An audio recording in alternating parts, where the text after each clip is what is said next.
আমি সুজন দাস, মিশন ট্রেনের এই কক্সবাজারের দি কক্স ট্যুরের আজকের এই প্রোগ্রামে উপস্থিত থাকতে পেরে নিজেকে খুব গর্বিত মনে করছি এবং এই কোম্পানিতে কাজ করে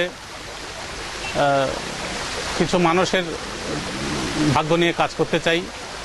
সবাইকে সফলতার দোরগোড়ায় পৌঁছে দিয়ে পাশাপাশি নিজের সফলতাটাকেও আমি হাতের মুঠোয় নিয়ে আসতে চাই।